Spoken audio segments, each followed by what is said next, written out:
Welcome to T-SAT. ఈ సెషన్లో last topic అయిన రీడింగ్ కాంప్రిహెన్షన్ అండ్ క్లోజ్ టెస్ట్ని చూద్దాం. ఓకే, ఎస్ఎస్సిలో లాస్ట్ 5 క్వశ్చన్స్ ఏవైతే ఉంటాయో అవి కాంప్రిహెన్షన్కి సంబంధించింది. అంటే ఆ 5 క్వశ్చన్స్ మీకు కాంప్రిహెన్షన్ అయినా ఇస్తాడు, అంటే ప్యాసేజ్ ఇచ్చి క్వశ్చన్స్ అయినా ఇస్తాడు, లేదా ఒక చిన్న పారాగ్రాఫ్ ఇచ్చి బ్లాంక్స్ ఇస్తాడు అనమాట. నేను చూపిస్తాను మీకు అవి ఎలా ఉంటాయి అనేది. సో ఫస్ట్ మనం ఏం చేద్దామంటే రీడింగ్ కాంప్రిహెన్షన్ చూద్దాం. అసలు కాంప్రిహెన్షన్స్ అంటే ఏంటి? ఫస్ట్ ఆఫ్ ఆల్ కాంప్రిహెండ్ అన్న దానికి మీనింగ్ ఏంటో తెలుసుకోవాలి. మనకు ఒక ప్యాసేజ్ ఇస్తారు కదా, దాన్ని ఏం చేస్తాము, చదివి అర్థం చేసుకున్న తర్వాతనే క్వశ్చన్స్ రాస్తాం. ఆ అర్థం చేసుకోవడం దాన్నే కాంప్రిహెండ్ అని అంటారు. ఎందుకంటే ఈ కాంప్రిహెండ్ అనే వర్డ్ని సినోనిమ్స్లో అడిగాడు. కాంప్రిహెండ్ అంటే ఏంటి? అండర్స్టాండ్. ఓకేనా? అండర్స్టాండ్, వెరీ ఇంపార్టెంట్ వర్డ్, చాలాసార్లు అడిగాడు. అండర్స్టాండ్. ఓకే, నౌ కాంప్రిహెన్షన్స్ ఎన్ని విధాలుగా ఉంటాయి. మనకు ఎలా ఇస్తాడు? షార్ట్ ప్యాసేజెస్ ఇస్తాడు, లేదా లాంగ్ ప్యాసేజెస్ ఇస్తాడు. ఒక్కొక్క ప్యాసేజ్కి కొన్నిసార్లు 5 క్వశ్చన్స్ ఉంటాయి, కొన్ని 10 క్వశ్చన్స్ కూడా ఉంటాయి. Whatever it may be, మనం ఏం చేయాలి? ఇచ్చిన ప్యాసేజ్ని చదివి జాగ్రత్తగా అర్థం చేసుకున్న తర్వాత క్వశ్చన్స్ని చేయాలి. కానీ మనకున్న టైం చాలా తక్కువ కదా, మనం ఆ ప్యాసేజ్ని డీటెయిల్గా చదువుకుంటూ ఉంటామా? నో. ప్యాసేజ్ ఎలా చదవాలి? స్కిమ్ చేయాలి. స్కిమ్ అంటే ఏంటి? ఊరికే మన కళ్ళు ఇంపార్టెంట్ పాయింట్స్ పైననే పెట్టాలి. ఓకే, అన్ఇంపార్టెంట్ ఏవైతే ఉన్నాయో లైక్ వర్బ్ పైన కానీ, లేదా అంటే సమ్ కీ ఆస్పెక్ట్స్ ఉంటాయి, సమ్ కీ పాయింట్స్ ఉంటాయి, వాటిపైన ఫోకస్ పెట్టేసేసి తొందరగా స్కిమ్ చేసేసేయాలి, తొందరగా చదివేసేయాలి. ఓకే, సరే చూద్దాం. ఫస్ట్ ప్యాసేజ్ని ఆన్సర్ చేద్దాం. ఓకే, ప్యాసేజ్ నెంబర్ 1 ఇచ్చాడు. ఇక్కడ ఒక ప్యాసేజ్ ఇచ్చాడు, దాని కింద క్వశ్చన్స్ ఇచ్చాడు. ఫస్ట్ ప్యాసేజ్ చదువుదాం. చూడండి. It is notable that power major NTPC has joined hands with oil giant adedo something okay company to set up a series of electric vehicles charging stations in cities and along highways. There is much potential for India to emerge as a leader in small and public EVs given high latent demand. Next, the benefits in reducing demand for imported crude oil can be huge apart from reducing carbon emissions and other pollutants. Next చూడండి. The most effective way to bring down carbon emissions and pollution from transport is to vastly expand and improve public transport. Buses are just 2% of the vehicles on the road. Okay, that said, there is much scope to replace India's giant fleet of two-wheelers with electric vehicles. India has over 170 million two-wheelers, and sales data from the last 6 years show that 79% of on-road vehicles here are two-wheelers. Okay, 79%. వీటిపైన concentration పెట్టాలి. Next చూడండి. It would make perfect sense to boost supply of EVs, especially two-wheelers, e-rickshaws, tempos and small cars, so as to complement and supplement public transport going forward. Next చూడండి. Estimates suggest that by meeting a rising part of the incremental demand of mobility, EVs can lead to macroeconomic benefits and sooner rather than later అన్నాడు. Next చూడండి. Assuming only about half a liter of petrol consumption per two-wheeler daily or about 200 liters annually, the volumes would add up to over 30 billion liters, and the bill for which at current prices would amount to well over rupees 2 lakh crore. In tandem we see ఇది black లెటర్స్లో ఉంది. In tandem we need power reforms to rev up utility realizations and strengthen the grid. India also has an opportunity in supplying on-board electric batteries. Swapping services to provide charged batteries on lease would set up diffusion of EVs. A power electronic industry ecosystem would raise production and provide high efficiency subsystems for EVs. India must not miss the bus on EVs. ఇది passage. Okay, passage స్పీడ్గా చదవాలంటే first మనం ఏం చేయాలి? News పేపర్లో at least ఒక article, daily ఒక article ఊరికే చదివేయాలి. స్పీడ్ ఇంక్రీజ్ చేసుకోవడానికి మాత్రమే, మాకేమీ చెప్పకూడదు. అంటే మాకు బ్యాక్గ్రౌండ్ తెలియంది, మేము ఎలా చదవాలి, మాకు అసలు ఏం అర్థం కావట్లేదు, ఏం అర్థం కాకపోయినా ఊరికే చదివేసే, ఎందుకు, స్పీడ్ ఇంక్రీజ్ అవ్వడానికి మాత్రమే ఇది. ఓకే, సరే ఫస్ట్ క్వశ్చన్ చూడండి. There is much potential for India to emerge as a leader in small and public EVs given high latent demand. ఈ సెంటెన్స్ ఆల్రెడీ ప్యాసేజ్లో ఉంది. దీని నుంచి లాజికల్గా ఏం డెడ్యూస్ చేయొచ్చు అని చెప్పి అడిగాడు అనమాట. ఇది క్వశ్చన్. ఆప్షన్స్ కూడా ఇచ్చాడు. ఆప్షన్స్ ఇప్పుడు చిన్న పిల్లలకి ఇచ్చినట్టు ఒక క్వశ్చన్కి ఒకే సెంటెన్స్ అలా ఇవ్వట్లేదు. ఒక క్వశ్చన్ ఇచ్చి దానికి 3-4 సెంటెన్స్ ఇచ్చి 1 2 2 3 1 2 ఓన్లీ అని చెప్పి ఇలా ఇస్తున్నాడు. ఎందుకు, కాంపిటీషన్ చాలా పెరిగింది కదా. So to reduce that competition and to take up the right people ఏం చేస్తున్నాడంటే కొంచెం క్వశ్చన్ పేపర్ని టఫ్ చేస్తున్నాడు. సరే చూడండి, ఫస్ట్ క్వశ్చన్ చూడండి. Electric vehicles are less in developed countries as compared to India. అసలు developed countries under developed comparison అలా ఏమైనా జరిగిందా? అసలు ఈ సెంటెన్స్ గురించి పారాగ్రాఫ్లో మాట్లాడలేదు, అవునా? సో తీసేయండి. Next, India has not yet adopted electric vehicles fully. India has not yet adopted electric vehicles fully. సరే దీన్ని పక్కన పెడదాం. నెక్స్ట్ చూడండి, Indians are already demanding a huge number of electrical vehicles. Already demanding అని అంటున్నాడు. ఉందా మరి, పారాగ్రాఫ్లో ఉందా చెక్ చేసుకోవాలి. చూడండి ఎక్కడుందా సెంటెన్స్, ఆ ఇచ్చిన సెంటెన్స్ దగ్గరికి వెళ్ళిపోవాలి.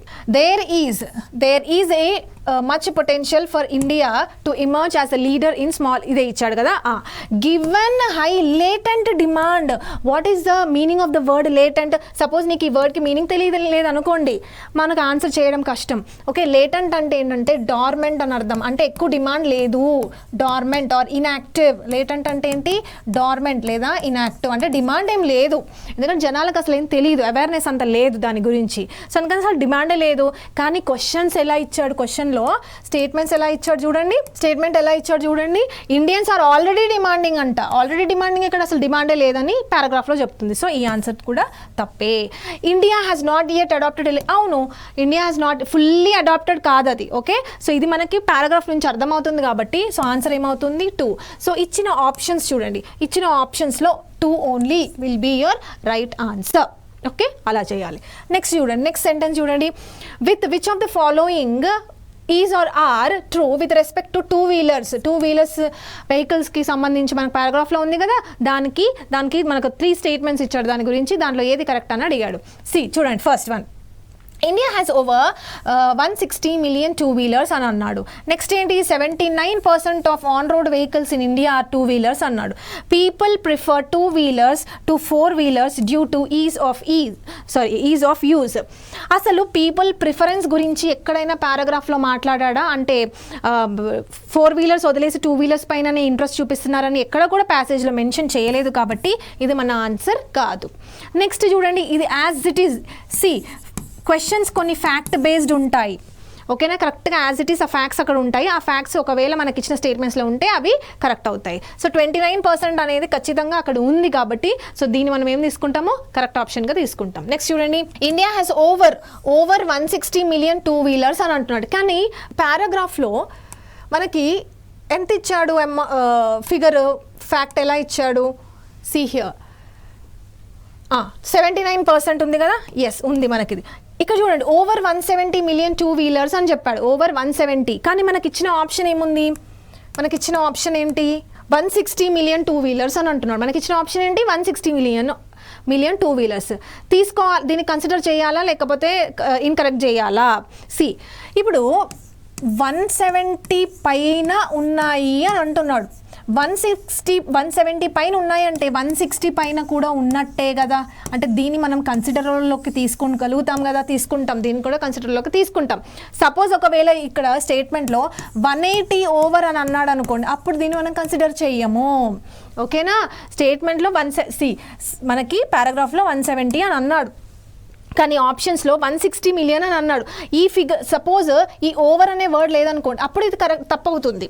ఓకే, ఓన్లీ జస్ట్ 160 అని ఉంటే అప్పుడు మనము అది కన్సిడర్ చేయం. కానీ ఇక్కడ ఏమంటున్నాడు, ఓవర్ 160 అంటే 170 కూడా 170 ఓవర్ కూడా 160 ఓవరే అవుతుంది. అర్థమవుతుందా? సో దీన్ని కూడా మనం కన్సిడర్లోకి తీసుకోవాలి. సో ఆప్షన్స్ ఏమవుతాయి కరెక్ట్? 1 and 2 అవుతుంది. Only 1 and 2 will be your correct answer. Next చూడండి, ప్యాసేజెస్లో what is the tone of the passage అని అంటాడు. టోన్ అంటే ఏంటి అంటే ఆథర్ పాజిటివ్గా చెప్తున్నాడా, నెగిటివ్గా చెప్తున్నాడా, లేకపోతే ఇంకెలా చెప్తున్నాడు, ఓకే దాన్ని తిడుతున్నాడా, లేకపోతే దీన్ని ఇంప్రూవ్ కావాలని చెప్తున్నాడా, ఎలా చెప్తున్నాడు, అసలు టోన్ ఏ విధంగా మాట్లాడుతున్నాడు ఆథర్ అనేది. చూడండి ఆప్షన్స్ వాడే ఇచ్చేసాడు. సార్కాస్టిక్ అంటే ఏంటి, సార్కాస్టిక్ అంటే ఏంటి, వ్యంగ్యంగా అంటే హేళనగా ఏదైనా మాట్లాడితే దాన్ని సార్కాస్టిక్ అంటాడు. అలా ఏమైనా చేస్తున్నాడా, లేదు, ఇది ఒక నెగిటివ్ వర్డ్, సో ఇది ఆప్షన్ కాదు. Next caustic is also a negative word. Caustic అంటే ఏంటి, డెస్ట్రాయింగ్ అని అర్థం, డెస్ట్రాయింగ్. ఓకే ఇక్కడ ఏమి డెస్ట్రక్షన్ ఏమి జరగట్లేదు కదా, సో ఇది కూడా ఆప్షన్ కాదు. నెక్స్ట్ సినికల్ అంటే ఏంటి, what is cynical. Cynical is also a negative word. దీని మీనింగ్ ఏంటంటే డిస్ట్రస్ట్ఫుల్. ఓకే డిస్ట్రస్ట్ఫుల్, దీని గురించి కూడా మనం మాట్లాడట్లేదు. దేని గురించి మాట్లాడుతున్నాం, అసలు ప్యాసేజ్ అంతా ఎలక్ట్రిక్ వెహికల్స్ గురించి మాట్లాడుతున్నారు. రేపు ఫ్యూచర్లో ఎలక్ట్రిక్ వెహికల్స్ వస్తే బాగుంటుంది అని మాట్లాడుతున్నాడు, అంటే ఎలక్ట్రిక్ వెహికల్స్ గురించి పాజిటివ్గా మాట్లాడుతున్నాడు. లాడేటరీ అంటే ఏంటి, laudatory is a positive word, praise worthy అని అర్థం. ఓకే ప్రైజ్ వర్తి, అందుకని మనం ఈ ఆప్షన్ని తీసుకుంటాం, ప్రైజ్ వర్తి. దేన్ని ప్రైజ్ చేస్తున్నాడు, ఎలక్ట్రిక్ వెహికల్స్ నార్మల్ వెహికల్స్ కన్నా చాలా బెటర్ అని మనకు ఆ పారాగ్రాఫ్లో చెప్పారు. సో అందుకని మనం లాడేటరీ అని తీసుకోవాలి. ఓకే దీన్ని బట్టి ఇప్పుడు ఈ క్వశ్చన్ని బట్టి మీకు ఏమర్థమవుతుంది, వొకాబులరీ ఈజ్ ఆల్సో ఇంపార్టెంట్ అని తెలుసుకోవాలి. ఓకే ఓన్లీ జస్ట్ గ్రామర్ నేర్చుకొని వెళ్తే మనం స్కోర్ చేయలేం, మనకు జాబ్ రాదు. Vocabulary is also equally important. Next what can be the suitable tone అనేది ఒక క్వశ్చన్. టైటిల్ ఇచ్చిన పారాగ్రాఫ్కి, ఇచ్చిన ప్యాసేజ్కి టైటిల్ పెట్టాలంట. ఏం టైటిల్స్ పెట్టగలుగుతాం, వాళ్ళు కొన్ని ఆప్షన్స్ ఇచ్చారు, దాంట్లో బెస్ట్ మనం చూస్ చేసుకుందాం. Future of electric vehicles, charging stations, gear up e surge in buses and bikes, bringing down carbon emissions and save fossil fuels. Okay overall paragraph దేని గురించి మాట్లాడుతుంది, ఎలక్ట్రిక్ వెహికల్స్ యొక్క యూజ్ని పెంచాలి అని చెప్పి మాట్లాడుతుంది. ఓకేనా ఇప్పుడు చూడండి, ఫ్యూచర్ ఆఫ్ ఎలక్ట్రిక్ వెహికల్స్ అనేది చాలా జనరల్ అయిపోయింది. ఇంకొకటి ఎలక్ట్రిక్ వెహికల్, ఇప్పుడు ఈ పారాగ్రాఫ్లో ఎలక్ట్రిక్ వెహికల్స్లో మనం మేజర్గా 2 వీలర్స్ గురించి ఎక్కువగా మాట్లాడాము. సో ఇక్కడ ఏముంది, ఎలక్ట్రిక్ వెహికల్స్ అంటే జనరల్ మాట్లాడుతున్నాడు, అన్ని ఎలక్ట్రిక్ వెహికల్స్ అని అంటున్నాడు. సో ఇది జనరల్ స్టేట్మెంట్ కాబట్టి ఇది మనకి టైటిల్ ఫామ్ అవ్వదు. నెక్స్ట్ చూడండి ఛార్జింగ్ స్టేషన్స్ అనేది ఒక చిన్న ఆస్పెక్ట్ మాత్రమే. అసలు ఫస్ట్ ఎలక్ట్రిక్ వెహికల్స్ ఉండాలి, తర్వాతనే ఛార్జింగ్ స్టేషన్స్ వస్తాయి. సో ఛార్జింగ్ స్టేషన్స్ అనేది కూడా టైటిల్ అవ్వదు, వన్ ఆఫ్ ద ఆస్పెక్ట్ మాత్రమే, స్పెసిఫిక్ అది మనం తీసుకోకూడదు. నెక్స్ట్ చూడండి బ్రింగ్ డౌన్ కార్బన్ ఎమిషన్స్ కూడా వన్ ఆఫ్ ద ఆస్పెక్ట్. ఆ వెహికల్స్ ఉండడం వల్ల మన కార్బన్ ఎమిషన్స్ ఉన్నాయి, వాటిని తగ్గించడానికి మనం తీసుకురావాలని one of the aspect. So this can be your title. Fossil fuels కూడా వన్ ఆఫ్ ద ఆస్పెక్ట్. ఇవన్నీ కూడా చాలా జనరలైజ్డ్, కొన్ని స్పెసిఫిక్ ఉంటాయి, జనరలైజ్డ్ ఉంటాయి. కానీ ఓవరాల్గా అసలు మనం దేని గురించి మాట్లాడుతున్నాం పారాగ్రాఫ్లో అంటే ఈ వెహికల్స్, బస్సెస్ గురించి, బైక్స్ గురించి ఎక్కువగా మాట్లాడుతున్నాం, వాటి యొక్క గేరప్ గురించి మాట్లాడుతున్నాం. So this will be the suitable title. Okay which of the following words, yes ఇప్పుడు ఈ ఎగ్జాంపుల్ ఎందుకు తీసుకున్నానంటే ఈ ఎగ్జాంపుల్లో మనకు టోన్ అడిగాడు, టైటిల్ అడిగాడు, అండ్ దెన్ కొన్ని వర్డ్స్ ఇస్తాడు, వాటి యొక్క సినోనిమ్ అడుగుతాడు, ఇంకొన్ని వర్డ్స్ యొక్క యాంటనిమ్స్ అడుగుతాడు. అంటే ప్యాసేజ్లో జస్ట్ ఆ ప్యాసేజ్లో ఉందా లేదా సెంటెన్స్ అని మీకు అడగడు. ఓకే కొన్ని స్టేట్మెంట్స్ లాజికల్గా దాని నుంచి రెడ్యూస్ చేయొచ్చా అడుగుతాడు, దెన్ టోన్ అడుగుతాడు, టైటిల్ అడుగుతాడు, సినోనిమ్స్, యాంటనిమ్స్, ఇడియమ్స్ కూడా అడుగుతాడు. సో వొకాబులరీ బేస్డ్ కాంప్రిహెన్షన్ అనమాట ఇది. చూడండి which of the following words is most similar meaning అంటే సినోనిమ్ ఫైండ్ అవుట్ చేయాలంట. ఏంటి దేనికి synonym, tandem. Okay in tandem అనేది ఒక ఇడియం. ఓకేనా it's an idiom. In tandem అంటే ఏంటి అంటే మనము కొన్ని మూవీస్లో ఇది చూసుంటాం. ఓకే అంటే 2 persons సైక్లింగ్ చేయొచ్చు ఒకే వెహికల్ పైన. ఓకే ఇక్కడ ఒక పర్సన్ అండ్ దెన్ ఇక్కడ ఒక పర్సన్, దీనే టాండమ్ అని అంటారు అనమాట.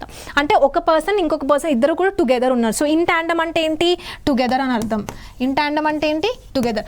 ఎప్పుడైతే మనకి ఈ మీనింగ్ తెలుస్తుందో అప్పుడే మనం చేయగలుగుతాం, అంతేగాని ప్యాసేజ్ని చూసి వీ కాంట్ ఎక్కడ ఉంది answer, together will be your answer. Trespass కాదు. వాట్ ఈస్ ట్రెస్పాస్ అంటే ఏంటి, ఎవరైనా భూమిని కబ్జా చేయడం, ఎన్క్రోచ్మెంట్.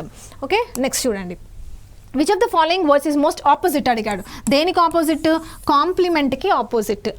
వెరీ ఇంపార్టెంట్ వర్డ్ ఇది. ఫస్ట్ ఆఫ్ ఆల్ మనకి కాంప్లిమెంట్కి డిఫరెన్స్ తెలియాలి. ఓకేనా కాంప్లిమెంట్ అండ్ దెన్ కాంప్లిమెంట్ ఈ రెండింటికి డిఫరెన్స్ తెలియాలి. ఈ రెండు కూడా ప్రీవియస్ ఇయర్ క్వశ్చన్సే. డిఫరెన్స్ ఏముందో చూడండి, ప్రొనౌన్సియేషన్ మాత్రం సేమే ఉంది కానీ స్పెల్లింగ్లో డిఫరెన్స్ ఉంది. ఐ ఇక్కడ వచ్చేసరికి మనకు ఐ ఉంది, దీంట్లో ఈ ఉంది. What is the difference? Complement అంటే ఏంటి, కాంప్లిమెంట్ ఈ అంటే ఏంటి? సి ఐ అంటే గుర్తుపెట్టుకోండి, కాంప్లిమెంట్ అంటే విషెస్ అని అర్థం. ఏంటది? విషెస్. నౌ విషెస్లో కూడా ఐ ఉంది, కాంప్లిమెంట్లో కూడా ఐ ఉంది. సో ఇట్లయినా గుర్తుపెట్టుకోవచ్చు. నెక్స్ట్ ఇది కాంప్లిమెంట్. ఈ ఉన్న కాంప్లిమెంట్ ఏంటి అంటే, కాంప్లిమెంట్ అంటే అడిషన్ అని అర్థం. ఏంటది? అడిషన్. కాంప్లిమెంట్. సి ఎకానమీ సబ్జెక్ట్లో, ఎకనామిక్స్ అనే సబ్జెక్ట్లో కాంప్లిమెంటరీ గూడ్స్ అని మనం చదువుకుంటాం. What is complementary goods? ఇప్పుడు కారు కొనుక్కున్నాం అనుకోండి, కారు కొనుక్కుంటే పెట్రోల్ డీజిల్ కూడా కొనుక్కోవాలి, అంటే ఒకటి కొంటే ఇంకోటి కొనాలి, అంటే అడిషన్. ఓకే, వీటిని ఏమంటారంటే కాంప్లిమెంటరీ గూడ్స్ అని అంటారు అనమాట. సో కాంప్లిమెంటరీ అంటే ఏంటి? అడిషన్. సో దీనికి మనకు మీనింగ్ తెలిసింది కదా. ఇప్పుడు మనం ఏం ఫైండ్ అవుట్ చేయాలి? ఆపోజిట్ ఫైండ్ అవుట్ చేయాలి. ఓకే, ఆపోజిట్ ఫైండ్ అవుట్ చేయాలి. ఏంటది చూడండి, condemn, criticize, culminate, contrast. Okay, criticize అంటే ఏంటి? ఎవరైనా తిట్టడం. కండెమ్ అన్నా కూడా తిట్టడమే, ఇది కూడా ఆన్సర్ కాదు. కలిమినేట్ అంటే ఏంటి? యాడప్ అవ్వడం. This will be the synonym. Okay, ఎందుకు? కాంప్లిమెంట్ ఏంటి? అడిషన్. కల్మినేట్ అన్నా కూడా అడిషన్ అయిపోయి పీక్ చేరుకోవడం. సో ఇది కూడా తప్పు. ఆన్సర్ ఏమవుతుంది అంటే కాంట్రాస్ట్. ఏమవుతుంది? Contrast. Okay, next. Which of the following is or are incorrect with respect to the passage? Statements ఇచ్చాడు, కొన్ని 3 స్టేట్మెంట్స్ ఇచ్చాడు. ఏవి ట్రూ, ఏవి ఫాల్స్ ఫైండ్ అవుట్ చేయాలి. ఇన్కరెక్ట్ స్టేట్మెంట్ అడిగాడు, ఇక్కడ చూసుకోవాలి మనం. కరెక్ట్ స్టేట్మెంట్ కాదు అది, ఇన్కరెక్ట్ స్టేట్మెంట్. చూడండి, power stations have been made, power reforms have been made అంటున్నాడు. ఆల్రెడీ పవర్ రీఫార్మ్స్ స్టార్ట్ చేసేసాము అని అంటున్నాడు. కానీ పారాగ్రాఫ్లో చూడండి ఒకసారి, పారాగ్రాఫ్లో పవర్ రీఫార్మ్స్ గురించి మనకి ఈ పారాగ్రాఫ్ చాలా ఇంపార్టెంట్. చూడండి paragraph, we need power reforms. We need power reforms అంటే ఇప్పటిదాకా మనకి పవర్ రిఫార్మ్స్ లేవు, కానీ మనకు అవసరం ఇప్పుడు ఇంకా కావాలి, మనకి స్టార్ట్ చేయాలి పవర్ రిఫార్మ్స్. అంటే ఇప్పుడు ఉన్నాయా? లేవు. ఫ్యూచర్లో power reforms we need them, power reforms. ఓకేనా? ఓకే, నెక్స్ట్ చూడండి, India has also an opportunity in supplying on board electric vehicles. అంటే ఇండియా హ్యాస్ అన్ ఆపర్చునిటీ అంటే ఇండియా సప్లై చేస్తుందా ఆన్ బోర్డ్ బ్యాటరీస్? చేయట్లే. ఆపర్చునిటీ ఉంది, అంటే ఫ్యూచర్లో చేయొచ్చు. ఓకేనా? నెక్స్ట్ చూడండి, a power electronic industry ecosystem would rise production అంట. వుడ్ రైజ్ అంటే ఫ్యూచర్లో ప్రొడక్షన్ అనేది ఇంక్రీజ్ అవ్వచ్చు, కానీ ఇప్పుడు ఇంకా ఏమీ అవ్వలేదు. సో ఈ 3 స్టేట్మెంట్స్ని బేస్ చేసుకొని power reforms have been made అవ్వలేదు కదా, వి నీడ్ అని అంటున్నాడు, కాబట్టి this statement is wrong. Next చూడండి, India supplies on board electric, కానీ అక్కడేముంది? Has an opportunity to supply, అంటే ఇంకా సప్లై చేయట్లేదు. సో ఈ స్టేట్మెంట్ కూడా తప్పే. నెక్స్ట్ చూడండి, a power electronics industry ecosystem has raised production, కానీ మనకు ప్యాసేజ్లో ఏముంది? Would rise production. Would rise అంటే ఇంకా జరిగిందా? జరగలేదు, ఫ్యూచర్లో జరుగుతుంది, కానీ ఇక్కడ హ్యాస్ రేజ్డ్, ఆల్రెడీ జరిగిపోయిందని చెప్తున్నాడు. సో ఇది కూడా తప్పే. So all the 3 statements are incorrect, కాబట్టి ఆన్సర్ ఏమవుతుంది? All of them. సపోజ్ మీరు అక్కడ బాగానే చేశారు, కానీ క్వశ్చన్ చదవలేదు, కరెక్ట్ అని అనుకున్నారు అనుకోండి, అప్పుడు ఆప్షన్ ఎక్కడికి వెళ్తారు? నన్ ఆఫ్ ది అబవ్, అంటే నన్ ఆఫ్ 1, 2, 3 అంటే ఇవేవి కాదు అని పెడతారు. సో కరెక్టా ఇన్కరెక్టా అనేది చూస్ చేసుకోవాలి, కరెక్ట్గా చూడాలి, కరెక్ట్గా ఐడెంటిఫై చేయాలి. ఓకే, సో ఇది ఇలా చేయాలన్నమాట ప్యాసేజెస్. సో ప్యాసేజెస్ ఎలాంటి క్వశ్చన్స్ వస్తున్నాయి చూస్తున్నారు కదా, లాంగ్ ప్యాసేజెస్ ఉంటాయి, షార్ట్ ప్యాసేజెస్ ఉంటాయి. సో కొన్ని ఫ్యాక్ట్ బేస్డ్ క్వశ్చన్స్ ఉంటాయి, కొన్ని సినోనిమ్స్ ఉంటాయి, కొన్ని యాంటనిమ్స్ ఉంటాయి, ఇడియం బేస్డ్ క్వశ్చన్స్ రావచ్చు, దాని ఒక టోన్ ఏంటో అడగొచ్చు, టైటిల్ ఏం పెట్టొచ్చో అడగొచ్చు, ఇలాంటి క్వశ్చన్స్ వస్తాయి. సో ఫస్ట్ మనం ఏం చేయాలంటే, కొంతమంది ఏం చేస్తారు, క్వశ్చన్స్ చదివిన తర్వాత ప్యాసేజ్కి వెళ్తారు, అలా చేయొద్దు. ఫస్ట్ కాంప్రిహెన్షన్ చదవండి, ఫస్ట్ ప్యాసేజ్ చదవండి, ప్యాసేజ్ చదివిన తర్వాత ఒక ఐడియా వస్తుంది. ఆ ప్యాసేజ్ కూడా డీటెయిల్డ్గా టైం టేకింగ్ చేయకూడదు. ఓకే, జస్ట్ స్కిమ్ అవ్వాలి అంతే. ఇంపార్టెంట్వి మైండ్ పెట్టాలి అక్కడ. బాడీ ప్రెజెంట్, మైండ్ అబ్సెంట్ అయితే ప్యాసేజ్లు అవ్వవు.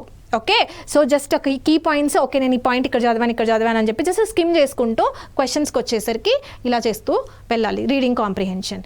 ఓకే, సో ఈ విధంగా రీడింగ్ కాంప్రిహెన్షన్ చేయాలి. నెక్స్ట్ పార్ట్ ఉంది కదా, క్లోజ్ టెస్ట్ని ఏ విధంగా చేయొచ్చో చూద్దాం. సరే, ఇప్పుడు క్లోజ్ టెస్ట్ 1 చూద్దాం. అసలు క్లోజ్ టెస్ట్లు ఎలా వస్తాయి, క్లోజ్ టెస్ట్ అంటే ఏంటి, దాన్ని ఎలా సాల్వ్ చేయాలో చూద్దాం. ఫస్ట్ క్లోజ్ టెస్ట్ 1 చూడండి. క్లోజ్ టెస్ట్ అంటే ఏం లేదు, ఒక పారాగ్రాఫ్ ఇస్తాడు చూడండి, ఇలా ఒక పారాగ్రాఫ్ ఇస్తాడు, కానీ బ్లాంక్స్ ఇస్తాడు. బ్లాంక్స్ అవి 5 బ్లాంక్స్ అయినా అయి ఉండొచ్చు, లేకపోతే 10 బ్లాంక్స్ అయినా అయి ఉండొచ్చు. ఈచ్ బ్లాంక్కి మనకు ఏ వర్డ్ కరెక్ట్గా ఫిట్ అవుతుంది అని ఆప్షన్స్ కూడా ఇస్తాడు. ఓకే, ఈ బ్లాంక్లో ఏ ఆప్షన్ ఫిట్ అవుతుంది సెలెక్ట్ చేయాలి. ఓకే రైట్, సరే ఫస్ట్ మనం ఏం చేద్దాము, చదువుకుంటా వెళ్దాం. చూడండి, childhood is a time when there are dash responsibilities to make life difficult. Okay, options చూడండి, few, more, many, little. Little అనే అడ్జెక్టివ్ దేనికి ఉపయోగించాలి? మనకి నౌన్ చాప్టర్లో countable nouns and then uncountable nouns అని ఒక కాన్సెప్ట్ ఉంటుంది. కౌంటబుల్ నౌన్స్ అంటే ఏంటి? సింగులర్ ప్లూరల్ ఫామ్స్ ఉంటాయి. అన్కౌంటబుల్ నౌన్స్కి ప్లూరల్ ఫామ్స్ ఉండవు. అయితే ఈ లిటిల్ అనే వర్డ్ ఎప్పుడూ కూడా అన్కౌంటబుల్ నౌన్స్కి ఉపయోగిస్తాము. Little information, okay, little water అని అనాలి. ఓకే, సో అన్కౌంటబుల్ నౌన్స్కి లిటిల్ అని ఉపయోగిస్తాం. కానీ ఇక్కడ ఏముంది? రెస్పాన్సిబిలిటీస్ అని ఉంది. ఇదేంటి? Countable uncountable? Countable noun. So countable నౌన్కి లిటిల్ అనేది రాదు కాబట్టి ఎలిమినేట్ చేసేసేయండి. నెక్స్ట్ చూడండి, మోర్. లెస్, మోర్ అనేది ఇంటెన్సిటీకి సంబంధించింది. సో మోర్ అనే వర్డ్ కూడా రాదు. నెక్స్ట్ చూడండి, ఫ్యూ అండ్ మెనీ ఉన్నాయి. Few and many. ఇక్కడ మనం దేని గురించి మాట్లాడుతున్నాము? చైల్డ్హుడ్ గురించి మాట్లాడుతున్నాం. అవునా? చైల్డ్హుడ్లో మనకి మెనీ రెస్పాన్సిబిలిటీస్ ఉంటాయా? నో. ఆ కీవర్డ్ని పట్టుకుంటే మనకు తెలిసిపోతుంది. చైల్డ్హుడ్లో ఎప్పుడూ కూడా మనకు ఉండేవేంటి? ఫ్యూ రెస్పాన్సిబిలిటీస్, కానీ అవే మనకు చాలా డిఫికల్ట్గా అనిపిస్తాయి. సో ఆన్సర్ ఏమవుతుంది? ఫ్యూ. నెక్స్ట్ సెకండ్ క్వశ్చన్ ఇక్కడ వరకు అయిపోయిందా? Next, if a child dash good parents అంటున్నాడు, అంటే చైల్డ్కి మంచి పేరెంట్స్ ఉండుంటే. సో ఏమొస్తాయి options? Has, will have, have, had అని ఉంది. ఓకేనా? నౌ ఏ చైల్డ్ కదా, ఏ చైల్డ్ అంటే ఒక చైల్డ్, అంటే సింగులర్ కాబట్టి హ్యావ్ వస్తుందా? రాదు. హ్యావ్ వస్తుందా? రాదు. ప్లూరల్కి వస్తుంది. నెక్స్ట్ చూడండి, సెంటెన్స్ దేంతో స్టార్ట్ అయింది? ఇఫ్తో స్టార్ట్ అయింది. ఇఫ్తో మనం కండిషనల్ సెంటెన్సెస్లో చదివాం. ఇఫ్ ఉన్న క్లాజ్లో ఎప్పుడూ కూడా విల్ అనేది రాదు. సో ఇది కూడా పోతుంది. ఓకే, నెక్స్ట్ హ్యాజ్ అన్నా హ్యావ్ అన్నా. ఇచ్చిన సెంటెన్స్ ఎలా ఉంది చూడండి, ప్రెజెంట్లో ఉంది. ఓకే, సో మనం తీసుకోవాల్సింది కూడా ప్రెజెంటే. సో ఆన్సర్ ఏం రావాలి? హ్యాజ్. ఓకే, ఈ రూల్ గురించి మనం చదువుకున్నాం టెన్సెస్లో. నెక్స్ట్ చూడండి, he is fed, looked after. Okay, looked after. చూడండి, దీని ఏమంటారంటే ఫ్రేజల్ వర్బ్స్ అని అంటారు. చూడండి, లుక్ ఆఫ్టర్ వస్తుందా, లుక్ అరౌండ్ వస్తుందా, లుక్ ఎట్ వస్తుందా, లుక్ అప్ వస్తుందా? లుక్ ఆఫ్టర్ అంటే ఏంటి? టేక్ కేర్ అని అర్థం. ఓకే, లుక్ అరౌండ్ అంటే ఏంటి? చుట్టుపక్కల గమనించుకుంటూ ఉండడం. నెక్స్ట్ లుక్ అట్ అంటే ఏంటి? దేని గురించి బాగా కేర్ఫుల్గా ఆలోచించడం, దాని గురించి స్టడీ చేయడం, look at. Next look up అంటే ఏంటి? లుక్ అప్ అంటే ఏంటి? వెయిట్. సో ఇక్కడ దేని గురించి? చిల్డ్రన్ గురించి మాట్లాడుతున్నారు, చిల్డ్రన్ పేరెంట్ గురించి మాట్లాడుతున్నారు కాబట్టి టేక్ కేర్ గురించి మాట్లాడతాం కాబట్టి లుక్ ఆఫ్టర్ అనేది కరెక్ట్గా సెట్ అవుతుంది. Whatever he may do. Next, it is improbable that he will never again in his life dash given so much without having to do anything అని అంటున్నాడు. చూడండి, dash given. Okay, V3 కదా. It is probable that he will. Subject ఏంటి ఇక్కడ? He. Okay, తర్వాత helping verb ఏంటి? Will. ఈ ever again in his life అనేది ఎక్స్ట్రా ఇన్ఫర్మేషన్, దాన్ని పక్కన పెట్టండి. Now he will helping verb ఉంది, మనకి ఏం కావాలా? మెయిన్ వర్బ్ కావాలి. ఇక్కడ చూడండి, ఈజ్ హెల్పింగ్ వర్బే, హ్యాజ్ హెల్పింగ్ వర్బే, ఆర్ కూడా హెల్పింగ్ వర్బే. సో ఆన్సర్ ఏమవుతుంది? బి. చూడండి, అసలు గ్రామర్ రూల్స్ మనకి ఎంత బాగా యూస్ఫుల్ అవుతుందో క్లోజ్ టెస్ట్ చేయడానికి. క్లోజ్ టెస్ట్ అనేది గ్రామర్ బేస్డ్ అవుతుంది అండ్ దెన్ వొకాబులరీ బేస్డ్ కూడా రావచ్చు. ఓకే, గ్రామర్ బేస్డ్ వస్తే ఇంకా ఈజీ. సో ఇక్కడ ఆన్సర్ ఏం రావాలి అంటే బి గివెన్. బి అనేది హెల్పింగ్ వర్బ్ కాదు, it is used as a main verb here. Next చూడండి, without having to do anything ఏం రావాలి? Anything in return.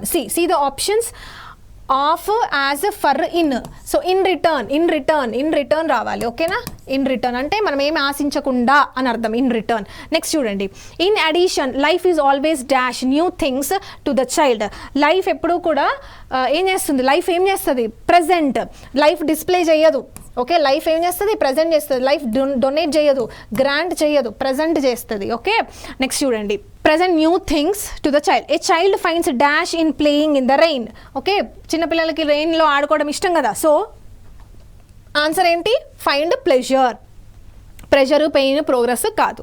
Okay, next చూడండి, in the rain or in the snow. Next, his first visit dash seaside is first visit to the seaside. అంటే ఈ place కి visit అయ్యాడు. So to that place. Okay, so to the seaside అని రావాలి. Next, is a marvelous adventure, but a child has his pains. Negative లో వెళ్తుంది. Okay, negative but కదా. See ఇక్కడ వరకు అంతా పాజిటివ్ చెప్పాడు. బట్ ఎప్పుడు ఏం చేస్తుంది? పాజిటివ్ నెగటివ్ ని కనెక్ట్ చేస్తుంది. సో ఇవన్నీ కూడా పెయిన్ అనే వర్డ్ యూస్ చేస్తాడు, negative. Next, he is not free. ఇది కూడా నెగటివే.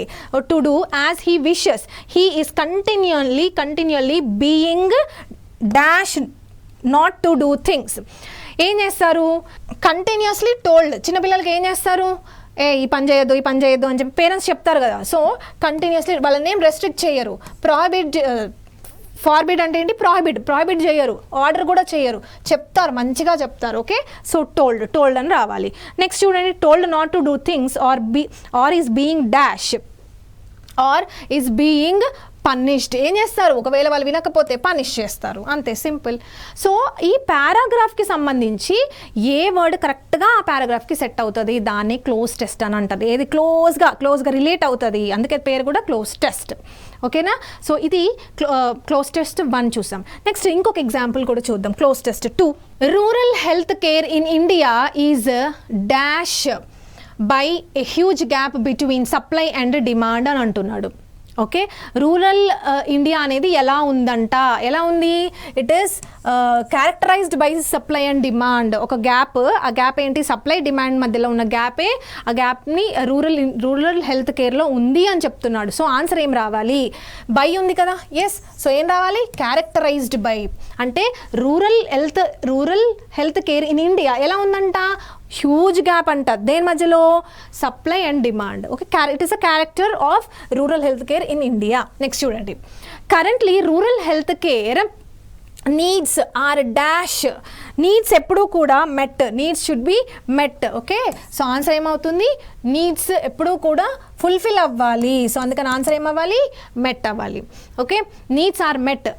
ఇక్కడ ఈ వర్డ్ చాలా important. Okay, either by limited government facilities and private nursing homes which have not been able to keep pace with increasing demand, okay, dash by అని అన్నాడు. Either వచ్చినప్పుడు ఖచ్చితంగా మనం కంజంక్షన్స్లో నేర్చుకున్నాము. ఎయిదర్ వచ్చినప్పుడు ఏం రావాలి? ఎయిదర్ ఆర్ రావాలి. అవునా?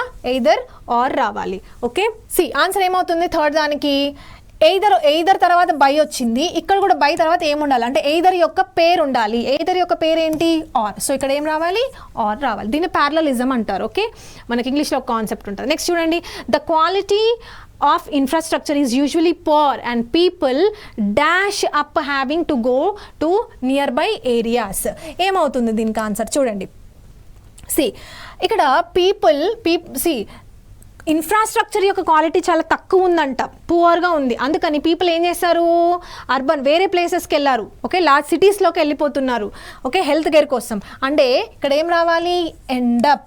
ఎండప్ అంటే ఏంటి? మనకేమి ఇంకా దారి లేకపోతే ఉన్న ఒకనొక సొల్యూషన్, దాన్ని ఎండప్. ఆ సిచ్యువేషన్స్లో మనం ఎండప్ అని యూస్ చేస్తాం. గివ్ అప్ ఎప్పుడైనా వస్తుంది. ఇక్కడ అప్ ఉంది కదా. గివ్ అప్ అంటే ఏంటి? మొత్తం అన్ని సరెండర్ చేయడం. ఫెడ్అప్ అంటే ఏంటి? ఫెడ్అప్ అంటే విసిగెత్తిపోవడం. స్టార్ట్అప్ అంటే స్టార్ట్అప్స్ తెలుసు కదా మనకి, బిజినెసెస్. సెటప్ అంటే ఏంటి? ఏదైనా స్టార్ట్ చేయడం. ఎండప్ మాత్రమే కరెక్ట్ అవుతుంది. ఎండప్ అంటే ఏంటి? చివరికి ఏ ఆప్షన్ లేదు, లార్జ్ సిటీస్లోకి వెళ్ళడం తప్ప. సో ఎండప్ అనేది యూస్ చేయాలి. నెక్స్ట్ చూడండి, rural India deserves better since the ability to pay has gone up over last few years, driven by growth in income and penetration of government healthcare programs. Increasing demand, దీనివల్ల demand అనేది increase అయింది. Dash with the failure of existing infrastructure. Dash with the failure of existing infrastructure to scale has resulted in rural health care. ఇక్కడ ఏం రావాలి? Combined with రావాలి. ఏం రావాలి? Combined with. ఎందుకంటే చూడండి, కంబైన్డ్ విత్ అని మనం ఎప్పుడు యూస్ చేస్తాము? యాడే కదా. కంబైన్ అంటే యాడ్. ఒకటేంటి? ఇంక్రీజింగ్ డిమాండ్ అంట, ఫస్ట్ థింగ్. నెక్స్ట్ ఏంటి? Combined with failure of existing, this is the second thing. ఈ రెండు ప్రాబ్లమ్స్ ఉన్నాయి అని చెప్పడానికి వాడు ఏం యూస్ చేశాడు? కంబైన్డ్ విత్ అనే వర్డ్ని యూస్ చేయాలి. నెక్స్ట్ చూడండి, has resulted in rural health care dash A large underserved market. Being a large underserved market అని రావాలి. బీయింగ్. హెల్త్ కేర్ అనేది ఎలా ఉందంట?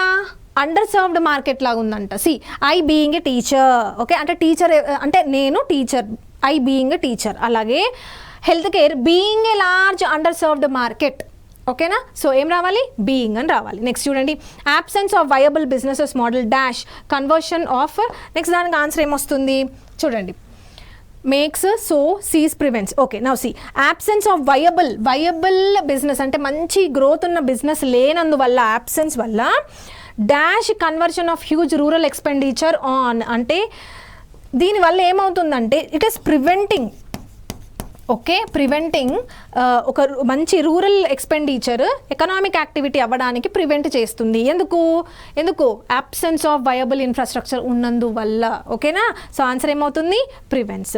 నెక్స్ట్ చూడండి, నెక్స్ట్ ఆన్సర్ ఏంటి, economic activity that generates income and dash the poor. Income generate అయిన తర్వాత ఏం చేయాలి, పువర్ని సర్వ్ చేయాలి. సో ఆన్సర్ ఏమవుతుంది, what will be the answer, serves the poor, okay, serves the poor.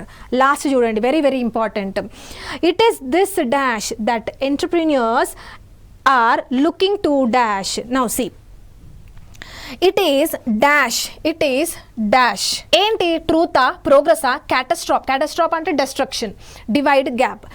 C ఇక్కడ మనకి గ్యాప్ గురించి it is a huge gap అని మాట్లాడాం కదా. సో ఇక్కడ కూడా ఏం రావాలి, గ్యాపే రావాలి, ఓకేనా, gap. So it is this gap, A gap, this gap, okay, it is this gap that entrepreneurs are looking to. ఇది ఇంపార్టెంట్, లుకింగ్ టు ఏం రావాలి, జనరల్గా గ్యాప్కి ఏం యూస్ చేస్తాం, ఫిల్ అని యూస్ చేస్తాం. కానీ ఇక్కడ ఏం యూస్ చేస్తాం, ఇక్కడ గ్యాప్ అన్నాం, అవునా, గ్యాప్, దిస్ గ్యాప్ అని అన్నాం, అంటే సింగులర్ కదా.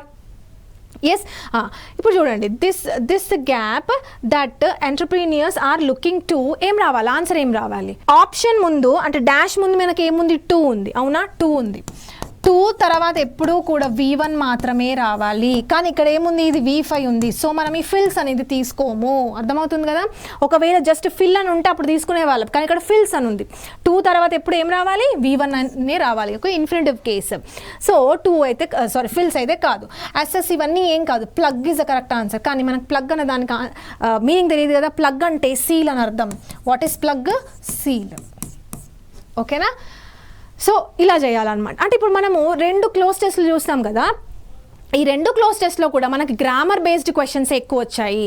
సో నేనేమంటానంటే ఫస్ట్ మనం గ్రామర్ నేర్చుకోవాలి, గ్రామర్ని పూర్తి తరహాలో అన్ని రూల్స్ డీటెయిల్డ్గా నేర్చుకోవాలి, వొకాబులరీని కూడా వదలొద్దు. So based on grammar, based on vocabulary, last 3rd part ఉంటుంది కదా కాంప్రిహెన్షన్, దాన్ని మనం ఈజీగా చేయొచ్చు, ఓకేనా. సో ఇది ఈ సెషన్కి సంబంధించింది, okay, reading comprehension and that cloze test. Okay, so this is the end of the course. Thank you.